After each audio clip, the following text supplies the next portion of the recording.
Now, the Ghana Revenue Authority is deploying a 90-day strategic plan to boost revenue mobilization. The strategy, which involves creating partnership and changing perception about the GRA, aims at ensuring that government meets its half-year revenue target.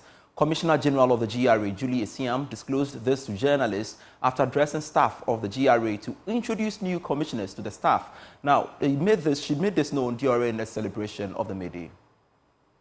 Ghana Revenue Authority believes that forming partnership with the general public will boost their confidence in the payment of taxes. According to the Commissioner General, Julie Esiam, the 90-day strategy program will also involve staff welfare, which is very critical to the operations of the authority. She is optimistic that if the strategy is implemented together with other policies of the government, revenue target for the year will be exceeded. Together, and I don't want to preempt the conversation that we're going to have with our workers, but together we've sat down last week at our top management and agreed that we are going to deploy a 90-day plan.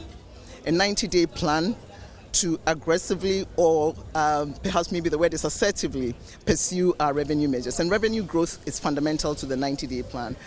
Staff welfare is fundamental because, after all, we're not the ones collecting the revenue, it's our staff who are collecting the revenue. Staff welfare is important. Our third vision, or our third pillar, is how the citizens of Ghana see GRA. What is the face of GRA that they see? Whether we harass or not, perception is reality. So it's up to us to change that perception. How do we change that perception? It's collaboration, it's tax education, and it's making our citizens feel that we are partners.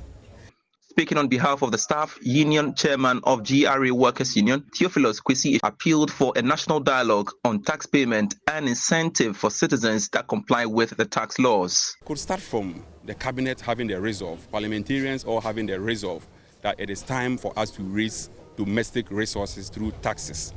I gave an example of incentive package when it has to do with payment of taxes.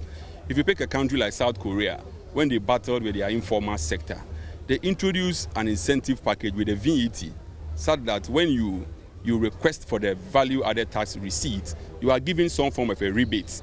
You pick a country like Rwanda, they have also adopted same. So we recommend that if we decouple the incentive package to the payment of taxes, especially for the informal sector, it will be a wild goose chase, because we are few chasing many.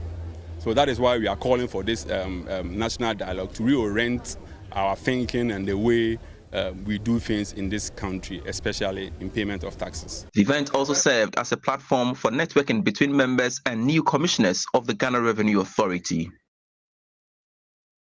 Meanwhile, the GRA has maintained that it is optimistic of hitting the revenue target by the end of this year, despite the current challenges facing the economy. Here's Commissioner General of the GRA, Julie Esiam. This is a game changer, and like I said during the press conference, this is not a measure that's only going to plug this in terms of everything that we're doing to fulfill our IMF commitment for 2024, but this is a sustainable measure, continuous sustainable measure, transformative measure for our revenue measures going forward. There's credibility around the numbers. I can also confidently also stand on my feet and say that this measure will bring revenue even beyond the 1.8. I can't stand here and speak specifics on that, but it's going to bring us the 1.8 for sure. That is the gap, and beyond that. So, as I always say, it's not a hopeful measure. It's a clearly confident measure that we've put in place. Compliance and taxes is a collaboration. It's a collaboration and a partnership between we're all taxpayers. I'm a taxpayer sitting at GRA. You're a taxpayer, right? So it's a collaboration between all of us.